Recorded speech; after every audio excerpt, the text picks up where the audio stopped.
వి gold trusted gold buyers తాకట్టులో ఉన్న బంగారాన్ని విడిపించి ఈ రోజు ఉన్న మార్కెట్ ధరకే కొనబడును.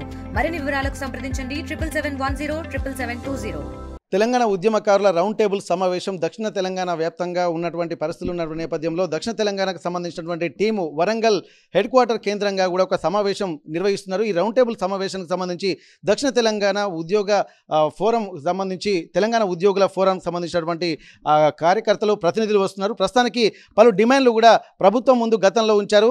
ఈ నేపథ్యంలో కూడా గతంలో ప్రభుత్వం ఇచ్చినటువంటి హామీలు నెరవేర్చాలన్నటువంటి డిమాండ్ తోటి ఈ సమావేశం జరగబోతుంది. ప్రస్తుతానికి ఈ సమావేశానికి సంబంధించి ఉమ్మడి వరంగల్ జిల్లా అధ్యక్షులు నందగిరి రజనీకాంత్ గారు మనతో ఉన్నారు. ఒకసారి వాళ్ళ ఆలోచన విధానం రౌండ్ టేబుల్ సమావేశం యొక్క లక్ష్యాలు ఏంటి మనం తెలుసుకునేటువంటి ప్రయత్నం చేద్దాం. అన్న నమస్తే. ఇప్పటి వరకు తెలంగాణ ఉద్యమకారుల ఫోరానికి సంబంధించి కూడా అనేక అంశాలు కూడా గతంలో చర్చకు వచ్చాయి. పలు డిమాండ్లు కూడా ఇంకా పెండింగ్లో ఉన్నాయి. ప్రభుత్వం పట్టించుకోవడం లేదన్నటువంటి ఆలోచనలు కూడా మీరు చేస్తున్నారు. అందులో భాగంగా కూడా మీరు రౌండ్ టేబుల్ సమావేశం నిర్వహించడానికి కారణం ఏంది? ఏ అంశాలు ఇక్కడ చర్చకు వచ్చేటువంటి అవకాశం ఉంది? ఈరోజు హన్మకొండ ప్రెస్ క్లబ్లో ఉద్యమకారుల ఫోరం రౌండ్ టేబుల్ సమావేశం దక్షిణ తెలంగాణ అంటే ముఖ్యంగా నల్గొండ, ఖమ్మం, ఉమ్మడి వరంగల్ జిల్లాలోని ఉద్యమకారులతోటి ప్రెస్ క్లబ్లో రౌండ్ టేబుల్ సమావేశం జరుగుతూ ఉంది. దీనికి రాష్ట్ర అధ్యక్షులు డాక్టర్ సీమసీనన్న, అదేవిధంగా మహిళా అధ్యక్షురాలు పోతు జ్యోతిరెడ్డి గారు రావడం జరుగుతుంది. గతంలో ఉన్నటువంటి ప్రభుత్వం ఈ 10 సంవత్సరాలలో ఉద్యమకారులను ఎలా గుర్తింపును ఇవ్వలేదు. ఇప్పుడు వచ్చినటువంటి రాష్ట్ర ముఖ్యమంత్రి కూడా ఈ 16 నెలల కాలంలో ఉద్యమకారులను పట్టించుకున్నటువంటి పాపాన మనం ఎవరం కూడా చూడడం లేదు. కాబట్టి ఉద్యమకారులకు గత అసెంబ్లీ ఎన్నికలలో ఇచ్చినటువంటి హామీలను నెరవేర్చాలని ఇవాళ ఉద్యమకారుల ఫోరం రౌండ్ టేబుల్ సమావేశం జరుగుతూ ఉంది.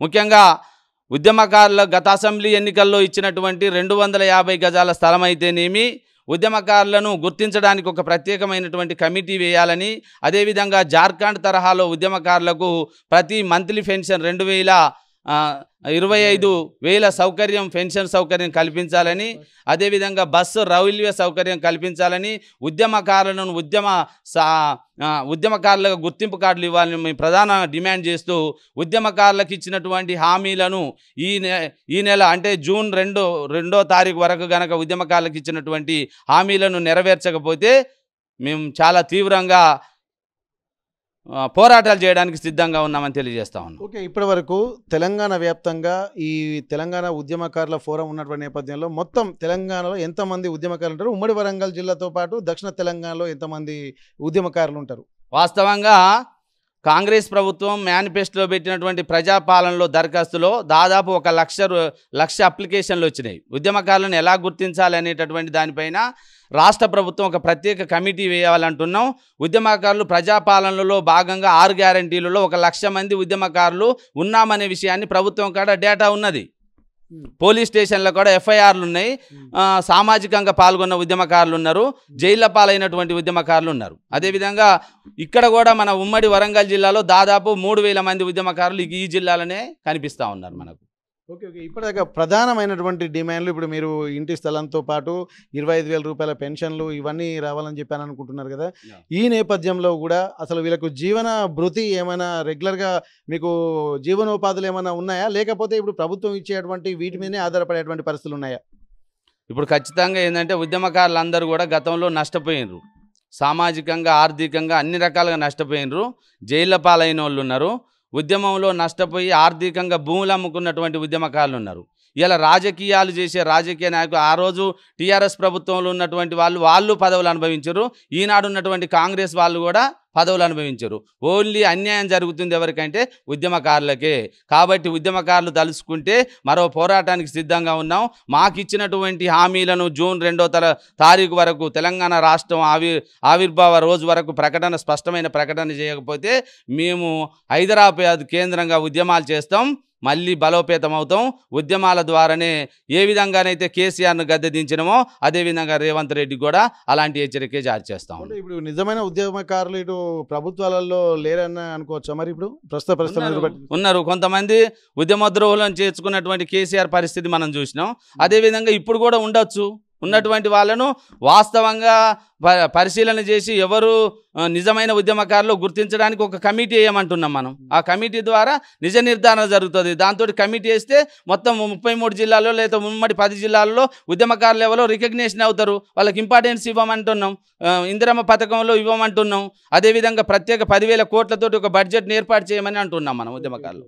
అయితే ఇప్పటివరకు తెలంగాణ రాష్ట్ర ఏర్పాటు సాధనలో భాగంగా ఉద్యమకారులు కూడా అనేక త్యాగాలు పోరాటాలు చేశారు. ఆస్తులు అమ్ముకొని కూడా ఉద్యోగాలను వదిలిపెట్టుకొని కూడా ఎన్ని ఇబ్బందులైనా సరే ఉద్యమంలో పాల్గొన్నారని చెప్పి అంటున్నారు. దీనికి ప్రాతిపదికన కూడా ఇక్కడ పోలీసుల దగ్గర ఉన్నటువంటి ఒక ఎఫ్ఐఆర్ కాపీలు కావచ్చు, వాళ్ళకి సంబంధించినటువంటి అనేక విషయాల్ని కూడా పరిగణన తీసుకొని ఒక ఉద్యమకారులకు సంబంధించిన ఒక కమిటీ కూడా ఏర్పాటు చేయాల్సినటువంటి అవసరం అయితే ఉంది. కానీ వీళ్ళే స్వయంగా దాదాపు తెలంగాణ వ్యాప్తంగా 1,00,000 మంది ఉద్యమకారులు ఉంటారని చెప్పి అంటున్నారు. ఉమ్మడి వరంగల్ జిల్లా వ్యాప్తంగా 3,000 మంది ఉద్యమకారులు ఉంటున్నారని అంటున్నారు.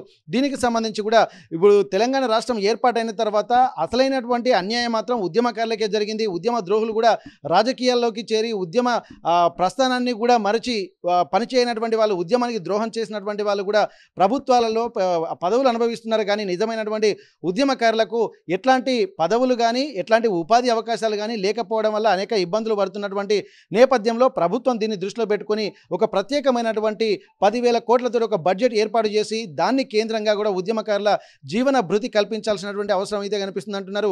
ఇక్కడ ఇప్పటికే ఇండ్లు అలాగే ఆస్తులు కూడా కోల్పోయినటువంటి ఉద్యమకారులకు ఇక 250 గజాల స్థలంతో పాటు 25,000 రూపాయల పెన్షన్ సౌకర్యాన్ని కూడా కల్పించి ఉద్యమకారులను తగిన రీతిలో గుర్తించాల్సినటువంటి అవసరం అయితే కనిపిస్తుంది అంటున్నారు. ఒకవేళ ప్రభుత్వం మాత్రం గతంలో ఇచ్చినటువంటి హామీలను విస్మరించి తెలంగాణ ఉద్యమకారులను ఇక్కడ ఉదాసీనంగా వ్యవహరిస్తే మాత్రం ఖచ్చితంగా మరో పోరాటానికి సిద్ధమవుతామని చెప్పారు. ఉద్యమకారులకు ఉద్యమాలు కొత్తవి కావు కాబట్టి ఇక్కడ ఖచ్చితంగా పోరాటం మాత్రం మళ్ళీ రాకముందే ప్రభుత్వం గుర్తించి తమకు న్యాయం చేయాలన్నటువంటి ఒక డిమాండ్ మాత్రం వినిపిస్తుంది. అందులో భాగంగానే వరంగల్ ప్రెస్ క్లబ్లో కూడా ఒక రౌండ్ టేబుల్ సమావేశం ఏర్పాటు చేశారు. దీనికి సంబంధించి తెలంగాణ రాష్ట్ర వ్యాప్తంగా ఉన్నటువంటి నాయకులు కూడా, రాష్ట్ర నాయకులు కూడా, చీమ శ్రీనివాస్ అధ్యక్షులు అలాగే జ్యోతి గారు మహిళా అధ్యక్షురాలు కూడా ఇక్కడికి వస్తున్నటువంటి నేపథ్యంలో అన్ని ఏర్పాట్లు కూడా జరుగుతున్నాయి. ఈ రౌండ్ టేబుల్ సమావేశం కేంద్రంగా కూడా తమకు కావాల్సినటువంటి న్యాయమైన డిమాండ్లపై చర్చిస్తామన్నటువంటి ఒక సూచనలు కూడా చేస్తున్నటువంటి పరిస్థితి. ప్రభుత్వం దీన్ని పరిగణలోకి తీసుకుని ఉద్యమకారులను గౌరవించడంతో పాటు వారికి జీవన భృతి కల్పించేలా ప్రభుత్వ చర్యలు కూడా ఉండాలన్నటువంటి ఒక ఆకాంక్షలు, అభిలాష అలాగే ఒక విజ్ఞాపన కూడా ప్రభుత్వానికి చేస్తున్నటువంటి పరిస్థితి. హనుమకొండ ప్రెస్ క్లబ్ నుండి కెమెరా పర్సన్ వంశీతో వెంకటరత్నం, RTV వరంగల్. ఇండియా పాకిస్తాన్ ఉద్రిక్తతలపై లేటెస్ట్ అప్డేట్స్ కోసం డౌన్లోడ్ చేసుకోండి RTV లైవ్ యాప్.